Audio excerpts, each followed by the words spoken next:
Toujours en visite aux États-Unis, le président du Faso, Blaise Compaoré, a rencontré le Conseil de l'Atlantique. Il a parlé de développement, de paix et de stabilité dans la sous-région. La CENI prépare les élections de 2015. La structure chargée des élections a rencontré les partis politiques pour faire le point des préparatifs. Et puis enfin, Ebola est une question de santé publique. Désormais, la maladie va faire face à une réponse internationale en vue de son éradication. Mesdames, Mesdemoiselles et Messieurs, bonsoir. Merci de suivre le 20h de la télévision nationale du Burkina Faso. Le président du Faso a rencontré les membres du Conseil de l'Atlantique pour discuter de paix et de stabilité, de développement dans la sous-région ouest africaine. Blaise Compaoré les a rassurés quant à la poursuite des efforts en matière de promotion de la paix et de la démocratie. Le président de la commission de la CEDEAO, qui prenait aussi part à la rencontre, a également entretenu l'assistance de la situation qui prévaut dans l'espace communautaire. Le reportage est signé de nos envoyés spéciaux Alfred Nikema et Benito Urbain Sommet. Au club de la marine et de l'armée, le président du Faso a échangé avec les membres du Conseil de l'Atlantique sur des questions stratégiques liées à la sécurité, à la stabilité et à la paix dans la sous-région ouest africaine. Le Conseil regroupe des spécialistes dans les domaines de la diplomatie, de la sécurité, de la défense, de l'économie et de la société civile. Comme vous avez remarqué par les personnalités représentées ici, il y a un peu de tout. Nous avons nos anciens ambassadeurs au Burkina Faso, nous avons des anciens fonctionnaires du gouvernement américain et c'est vraiment une source de grise, de matière grise, vraiment de l'intelligence du peuple américain, mais aussi une source pour essayer de contribuer à cette coopération entre les États-Unis d'Amérique et le Burkina Faso. Blaise Compaoré a rassuré quant à son engagement à œuvrer pour la promotion de la démocratie, de la paix, de la sécurité et de la stabilité, des préalables à toute action d'investissement et de développement. Les différents intervenants ont salué les différentes médiations menées par le chef de l'État et l'ont encouragé à toujours œuvrer pour la paix. À ses côtés, le président de la commission de la CEDEAO, qui a lui aussi salué les mérites du président Compaoré en matière de promotion de la stabilité, de la sécurité et de la paix dans l'espace communautaire.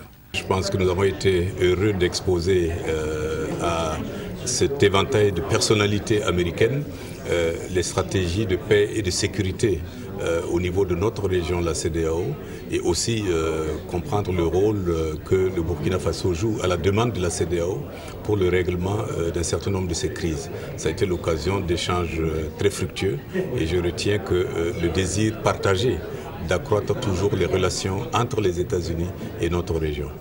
Et c'est dans un climat bon enfant qu'a été signée une convention portant sur un projet d'unité mobile de construction de logements et autres infrastructures de santé et de grands magasins de stockage. Nous avons commencé la production des unités. Ça, c'est des unités mobiles de production que le client peut transporter dans n'importe quelle région pour commencer la production, la fabrication littéralement des bâtiments.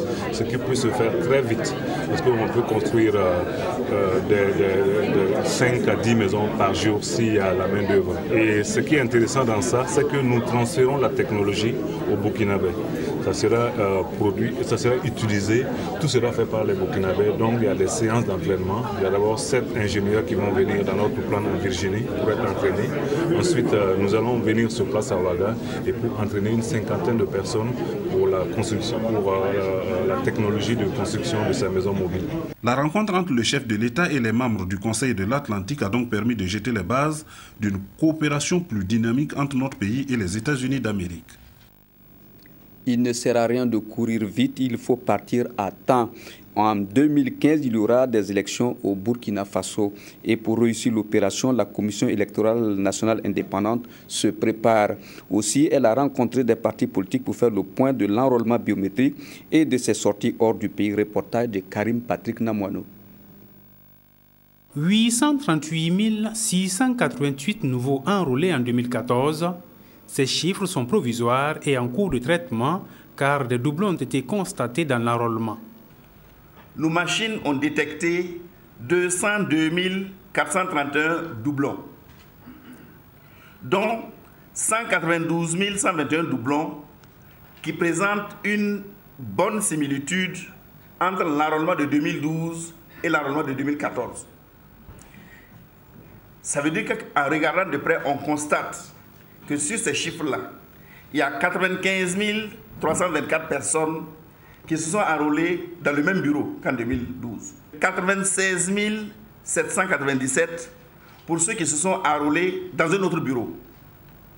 Et généralement, ce sont les fonctionnaires qui se sont déplacés. Ce sont les deux catégories de doublons que nous avons, mais qui sont en réalité de faux doublons. Parce que de toute façon, ils sont identifiables, ils sont fichés, il n'y a pas de souci. Pour ce qui apparaît comme de vrais doublons provisoires, c'est-à-dire des gens qui se sont inscrits 2 fois à 2 endroits, ils sont de 10 310 citoyens. Peu de jeunes se sont inscrits cette année. 129 042 en 2014 contre 332 523 en 2012.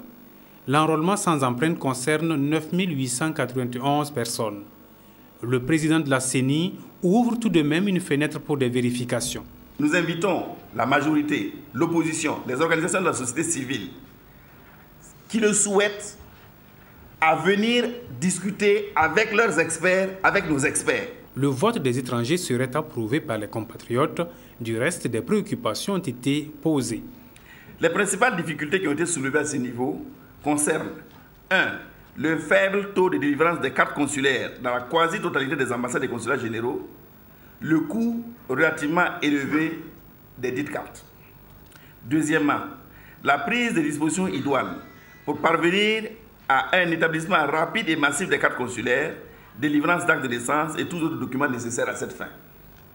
Troisièmement, la prise en compte de nos compatriotes qui vivent dans les pays qui relèvent de la juridiction des ambassades, qui connaissent une bonne concentration de nos compatriotes et qui n'ont pas l'avantage d'être administrés par des consulats généraux ou par des ambassades. Et enfin, la législation de certains pays d'accueil qui n'autorisent pas l'organisation d'élections dans des lieux autres que les locaux même de l'ambassade. La liste électorale définitive sera publiée à la fin des corrections qui débutent demain samedi au siège de la CENI. Et bien entendu, la CENI attendait les réactions ou les avis des partis pour parfaire son travail au besoin. À la fin de la rencontre, donc, la majorité présidentielle et l'opposition donnent leurs analyses. Ils sont au micro de Karim Patrick Namouano. Il y a des doublons, mais nous espérons bien que le système a prévu de quoi résoudre ces problèmes-là. Mais ce que tout le monde a remarqué, c'est que nous pensons que le nombre d'enrôlés n'est pas suffisant. C'est-à-dire on pense qu'il y a toujours beaucoup de gens qui n'ont pas été enrôlés, notamment les jeunes.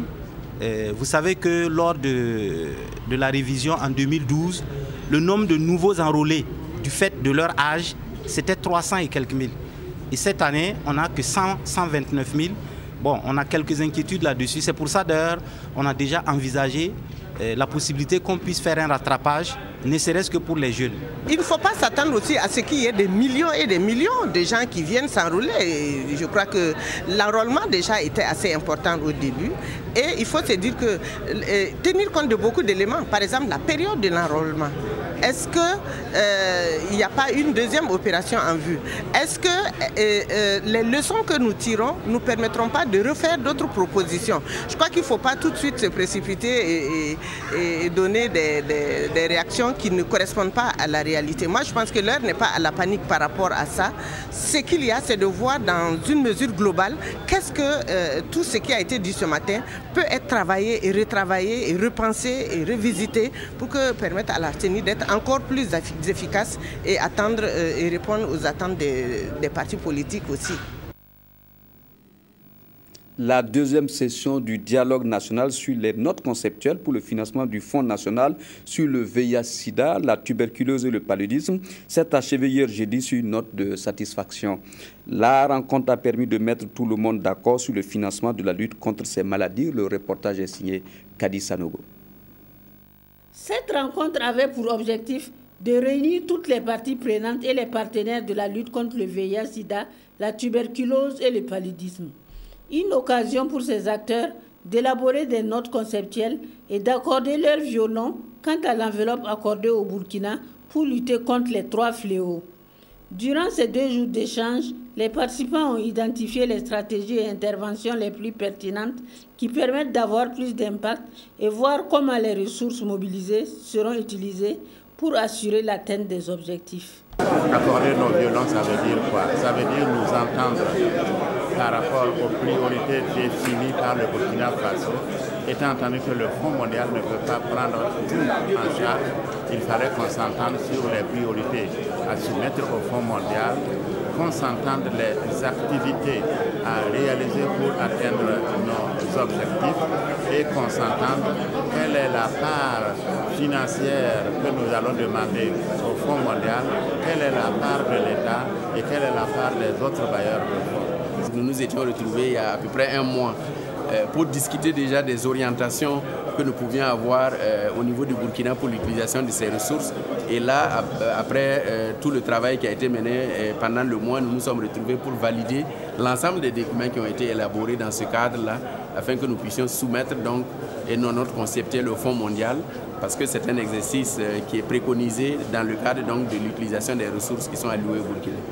C'est une composante qui va permettre le renforcement du système de santé. Après cette deuxième session de dialogue national, il est prévu entre autres la finalisation des notes conceptuelles, la validation du plan d'action, la répartition de l'enveloppe budgétaire et la soumission au Fonds mondial. La deuxième phase du projet de renforcement de la protection sociale pour l'année 2014 est en marche. Des couches vulnérables de l'ensemble de notre pays vont bénéficier d'un appui de diverses natures. Le coût estimatif de cette phase s'élève à plus de 8 milliards de francs CFA. Voyez le reportage de Estelle Judith Assoba.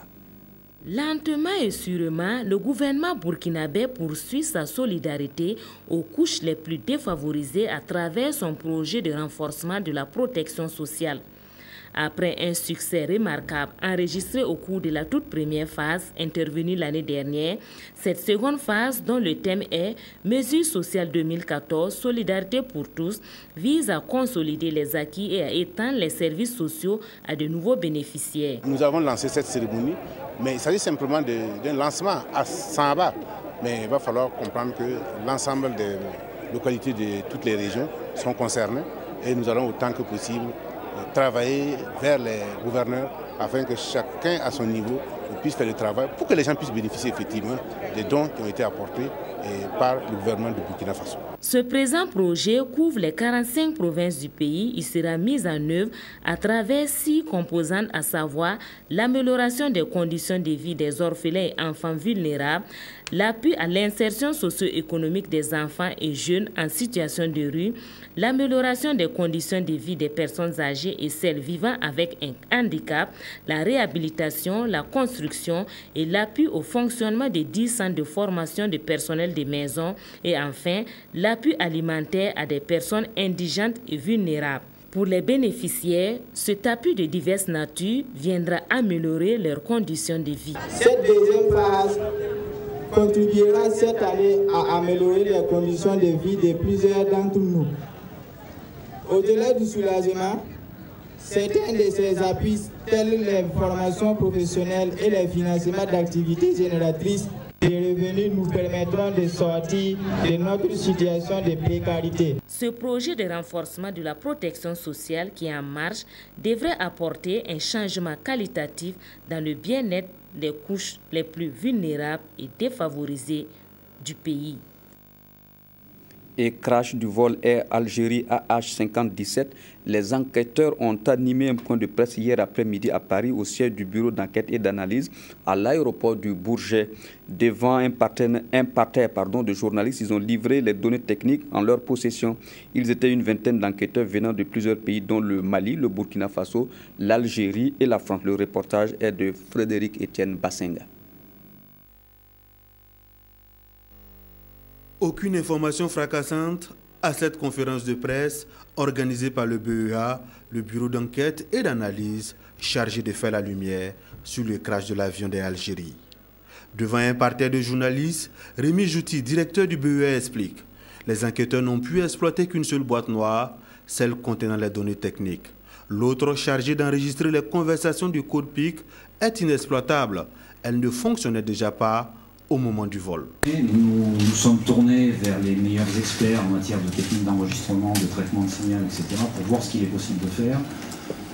À ce stade, je ne sais pas présager si nous arriverons à sortir une information ou pas.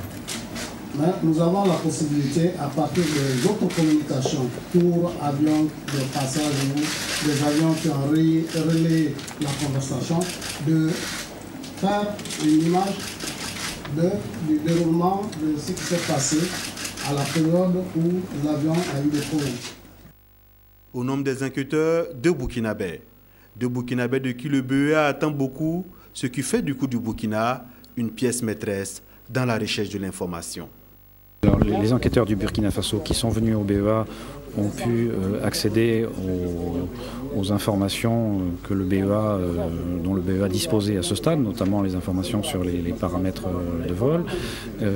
Ensuite, ce qu'ils peuvent apporter, c'est qu'ils ont l'avion a décollé de Ouagadougou, donc ils sont dans une position privilégiée pour récolter des informations relatives à la préparation du vol lors du départ de l'avion et à l'environnement, contrôle aérien et météo au moment du départ.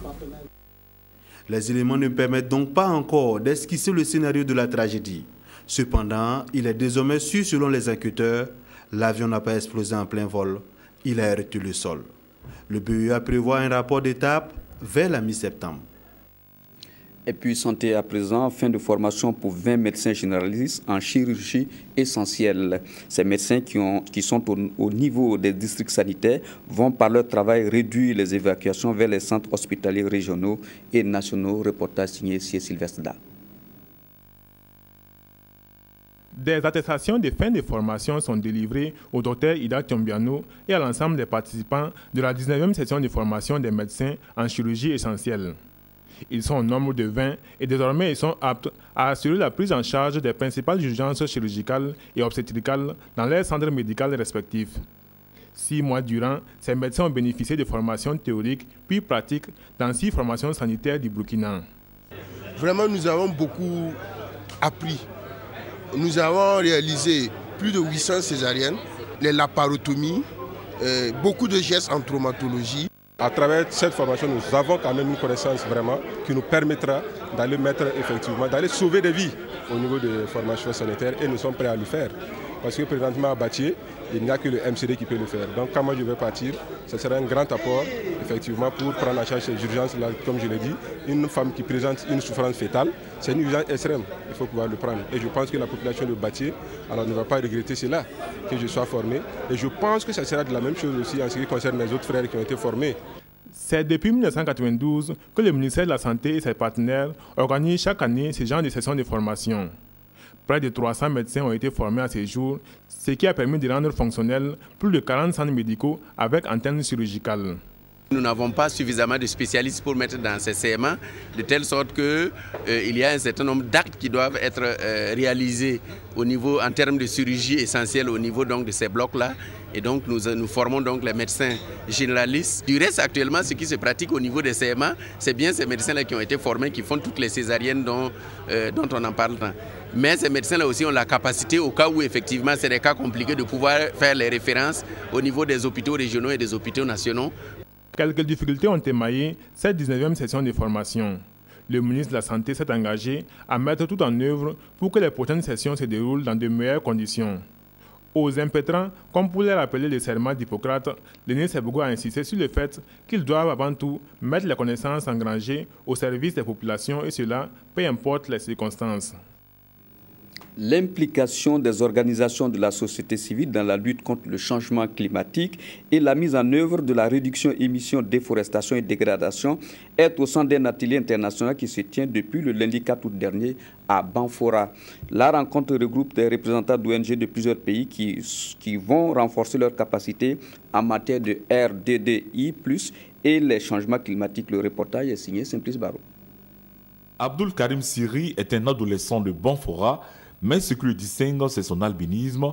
Et comme les autres albinos de la région des Cascades, il est exposé au cancer de peau et à la baisse de vision, ce qui constitue un handicap pour ses études.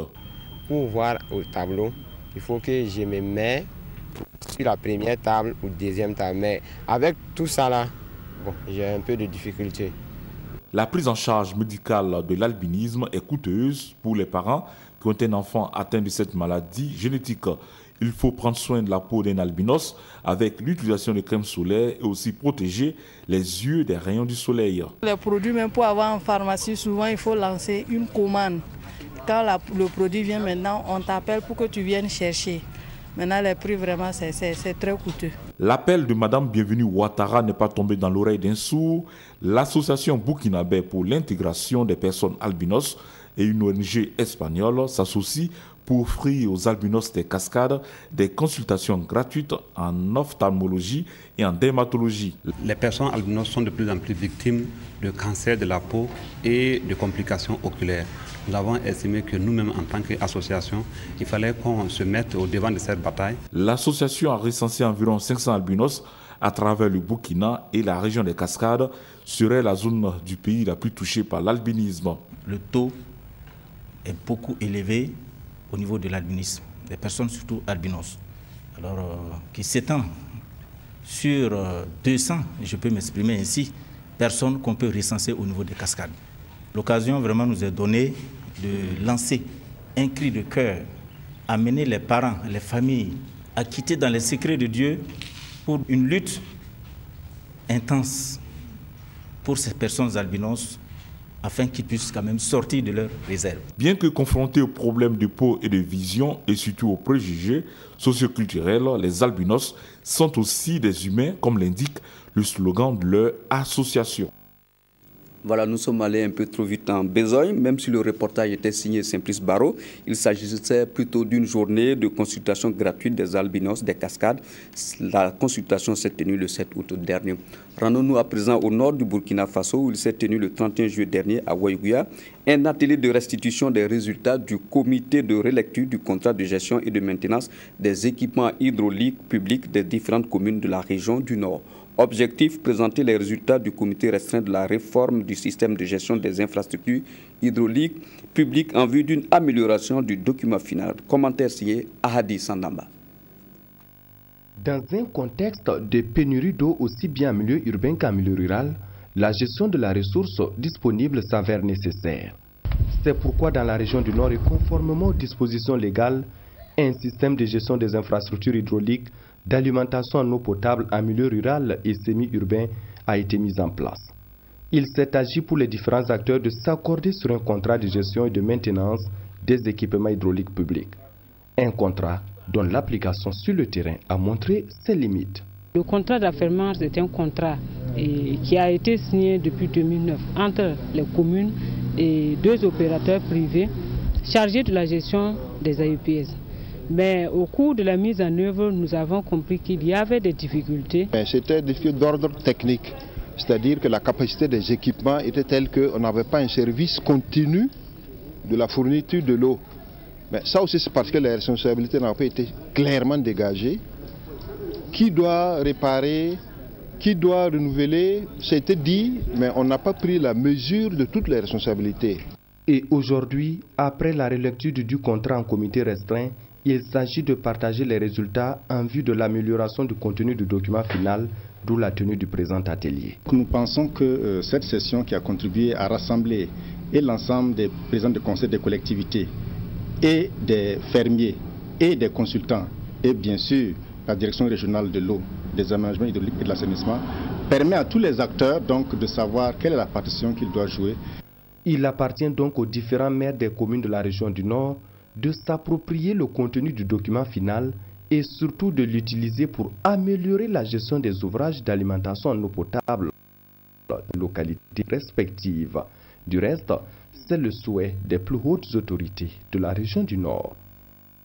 Et du 7 au 13 juillet prochain, les députés membres de la COMFIB, la Commission des finances et du budget de l'Assemblée nationale, effectueront une mission d'information sur l'état de transfert des compétences et des ressources aux collectivités territoriales au Burkina Faso. Cette mission d'information concernera les régions du centre-ouest, des Hauts-Bassins et du Sahel. C'est pour recueillir ces informations concernant le transfert de ces ressources avant de se rendre sur le terrain que les élus nationaux ont entamé ce mercredi à Ouagadougou des échanges avec des techniciens et le premier responsable en charge de l'aménagement du territoire et de la décentralisation. Le commentaire est signé Anna Lucie Kéré, Anatole Nakoulma. Ce sont deux équipes constituées des membres de la CONFIB, la Commission des finances et du budget de l'Assemblée nationale, qui effectueront la mission d'information sur l'état de transfert des compétences et des ressources aux collectivités territoriales au Burkina Faso. Ces élus se rendront dans les régions du centre-ouest, des Hauts-Bassins et du Sahel. La région du centre ne sera pas en reste. Il était tout à fait indiqué que les élus nationaux qui examinent au fond le budget de l'État échangent avec différents acteurs, dont des techniciens, et le ministre de l'Aménagement du territoire et de la décentralisation, notamment sur l'état des lieux du transfert des ressources financières aux collectivités territoriales. C'est de voir quel est le volume des ressources transférées au profit de la décentralisation à ce jour et de voir aussi, de s'imprégner des difficultés sur le terrain que les acteurs ont à gérer et enfin de les accompagner avec des fortes recommandations pour que notre décentralisation se porte bien au profit de nos vaillantes populations. Le premier responsable du département de la décentralisation, qui encourage de telles initiatives, attend beaucoup de cette mission parlementaire. Nous nous attendons que la Commission aille vivre les réalités, s'entretenir avec les acteurs pour mieux défendre les intérêts de ces collectivités-là, parce que l'option politique que le Burkina Faso a faite, c'est de développer le national en partant de ces territoires bien identifiés que sont les collectivités territoriales. Toussaint Abel Coulibaly poursuivra en reconnaissant que tout n'est pas rose, mais la décentralisation avance et avance bien au Burkina Faso. Ce progrès est dû à la détermination des acteurs que sont le peuple, les gouvernements successifs et les dirigeants qui ont compris qu'avec la décentralisation, ils ont fait une bonne option et qu'ils doivent tout mettre en œuvre pour viabiliser l'existant. Voilà, revenons à l'implication des organisations de la société civile dans la lutte contre le changement climatique et la mise en œuvre de la réduction émissions, déforestation et dégradation qui est au centre d'un atelier international qui se tient depuis le lundi 4 août dernier. C'est à Banfora. La rencontre regroupe des représentants d'ONG de plusieurs pays qui vont renforcer leur capacité en matière de REDD+, et les changements climatiques. Le reportage est signé Moumouni Baro. En Afrique, les ressources naturelles sont de plus en plus menacées à cause de la déforestation pour l'exploitation agricole ou minière ou pour la construction des infrastructures. Au Burkina, ce sont plus de 100 000 hectares de forêt qui sont chaque année perdus, d'après les services du ministère de l'Environnement. Face à cette situation, la communauté internationale prend les devants à travers le processus REDD+, c'est-à-dire réduction, émissions, déforestation, dégradation. Un programme qui met en avant protection de l'environnement et lutte contre la pauvreté. C'est ni plus ni moins qu'un programme de gestion durable des forêts, de faire en sorte que les forêts non seulement participent davantage à la séquestration du carbone, mais aussi qu'elles participent à la lutte contre la pauvreté, parce qu'il y a des co-bénéfices qui sont disponibles. Donc lorsque vous vous lancez dans ce programme de REDD+, là, parce qu'il y a une solidarité internationale donc, autour de ce programme. Les organisations de la société civile d'Afrique de l'Ouest et du Centre évoluant dans le domaine de la protection de l'environnement doivent être outillées afin de faire du lobbying auprès des décideurs politiques, car les effets du changement climatique sont de plus en plus perceptibles avec le lot de catastrophes naturelles. Pour qu'ils jouent ce rôle important de soutien et d'observatoire des actions gouvernementales en vue de préserver les écosystèmes terrestres, nous pensons qu'il est important que ce rôle soit soutenu et appuyé. Les participants au cours de l'atelier pourront s'inspirer du travail de l'AGRF, association intervillageoise de gestion des ressources naturelles et de la faune qui intervient dans la province de la Comoé. On sent un peu une augmentation de la faune, on voit un peu une diminution des pressions anthropiques, notamment le braconnage. Il n'y a plus un peu d'activité agricole ou pastorale au niveau de la zone. Et parallèlement, la gestion de la forêt permet aussi de dégager des bénéfices qu'on redistribue au niveau des communautés. La rencontre de Banfora est la troisième du genre après cette tenue au Ghana et en Éthiopie. Voilà, décidément, de gros soucis avec ce sujet sur les changements climatiques. Il portait la griffe de Simplice Baro et non de Moumouni Baro. Ceci dit, l'excellence a été une fois de plus magnifiée dans la région des Hauts-Bassins le jeudi 31 juillet à Bobo-Dioulasso. La région a fait un taux de succès de plus de 84% au CEP session de 2014. Les élèves et encadreurs qui ont donné le meilleur d'eux pendant les 9 mois de l'année scolaire ont vu leurs efforts récompensés. Des récompenses qui sont entre autres des fournitures scolaires, des moyens de déplacement. Cette tradition est à sa 10e édition dans la région. Le reportage est de Awa Wedrogo. Plus de 84%, c'est le taux de succès réalisé dans la région des Hauts-Bassins à l'examen du certificat d'études primaires CEP session de 2014. Ce taux de réussite est au-dessus du taux national, 82%. Un résultat qui pourrait s'expliquer par la détermination de la communauté éducative de la région. Il a fallu qu'au niveau des acteurs, que chacun s'engage. Et en commençant par les élèves, il a fallu qu'ils soient assidus, que nos enseignants soient conscients et qu'ils terminent les programmes et que les parents d'élèves nous accompagnent. Et je pense que ça a été fait. Nous sommes très contents des résultats. On a annoncé un taux de 84,24%. Je pense que c'est un très bon taux. Et on a vu qu'il y a une élève qui a eu jusqu'à 166 points sur 170. Et cette élève, la voici. Avec ses points obtenus, elle est la première fille et la meilleure élève de la région au CEP session de 2014. J'ai vraiment bossé, je ne me suis pas amusée.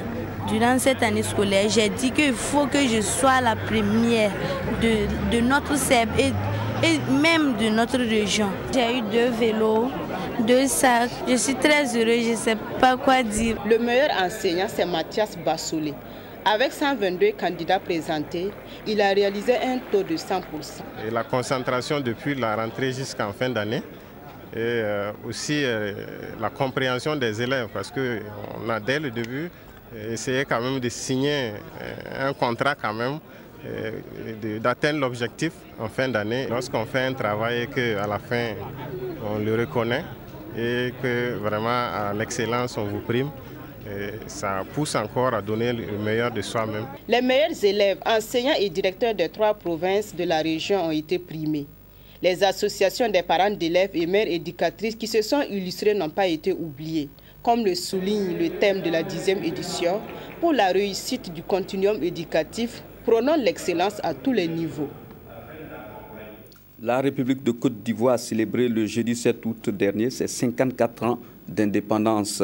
À cette occasion, l'ambassadeur extraordinaire et plénipotentiaire de la Côte d'Ivoire après le Burkina Faso et le Niger et son épouse ont donné une réception à leur résidence, à leurs concitoyens et à des amis de la Côte d'Ivoire. Au cours de cette réception, son Excellence M. Abdou Touré a eu une adresse à l'endroit de ses compatriotes vivant au Burkina Faso et également à l'endroit des Burkinabés. Compte rendu de cette commémoration avec Evelyne Dabiré. Pour cette commémoration des 54 ans de l'indépendance de la Côte d'Ivoire, la résidence de l'ambassadeur de ce pays était parée aux couleurs nationales et l'accueil des convives par l'ambassadeur Abdou Touré. 1 minute de silence a été observée en solidarité avec les familles au cœur encore meurtri par le crash d'Air Algérie. Puis vint le discours de l'ambassadeur qui a fait l'état des défis relevés par la Côte d'Ivoire, tant sur le plan sécuritaire, économique que politique, avec en option l'ouverture d'autres ambassades. Pour les 54 ans d'indépendance de son pays, l'ambassadeur Abdou Touré dévoile ses sentiments. Un sentiment de satisfaction et de fierté, parce que mon pays sort d'une grosse crise que vous connaissez. Une crise à laquelle nous ne nous attendions pas du tout, qui nous a fait reculer vraiment d'une vingtaine d'années, qui n'avance pas recul. Et grâce donc à la politique de Alassane Ouattara, on a vraiment remonté la pente. Et donc nous sommes très heureux de fêter le 54e anniversaire de notre pays ce soir et d'avoir ici à la résidence de Côte d'Ivoire, donc en territoire ivoirien, tant de frères et sœurs de toute nationalité et en particulier des frères et sœurs du Burkina.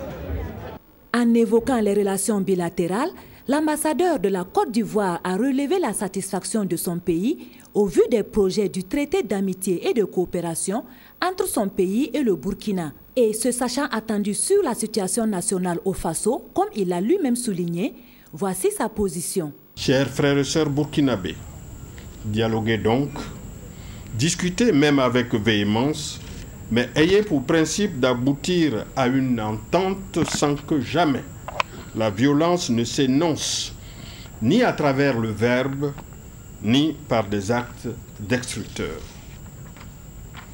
Si ce vœu se réalise, le pays des médiations aura donc donné un bel exemple de résolution interne d'une crise apparemment insoluble.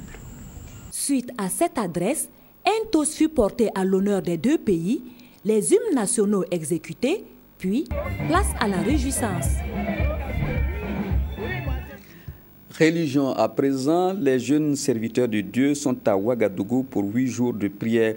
Cette rencontre spirituelle est une initiative de Émergence Génération pour Christ. La rencontre vise à raffermir la foi des jeunes. Le reportage est signé Zalissa Sanfo. Nuit de louange, d'adoration et de prière pour rendre grâce à Dieu pour sa magnificence. Les jeunes serviteurs de Dieu ont chanté et dansé ici à la gloire de leur Seigneur, le Christ.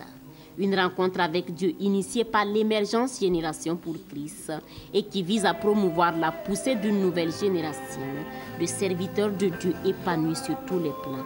L'objectif, c'est de créer un dynamisme dans la vie de la jeunesse, c'est de provoquer un réveil spirituel au niveau des jeunes chrétiens évangéliques pour les engager dans le ministère.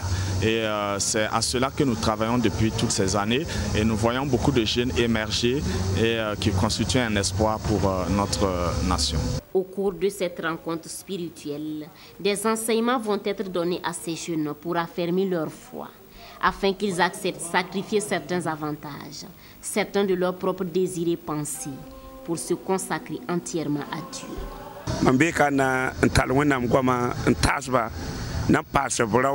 Je suis là ce soir pour leur donner des enseignements afin qu'ils mûrissent spirituellement et qu'ils soient forts. Ils étaient 7 à la première édition de la rencontre spirituelle des jeunes serviteurs de Dieu. Aujourd'hui, à la 12e édition, ils sont des centaines. Et pour le pasteur Richard Sawadougou, c'est la preuve que la mission, celle de participer au réveil de l'Église pour une grande moisson est comprise et partagée. Ainsi se referme votre journal. Merci de l'avoir suivi. Je vous souhaite une agréable nuit. Je vous retrouve demain à 20h pour d'autres actualités. Mais restez fidèles à la RTB. Merci, au revoir et à demain.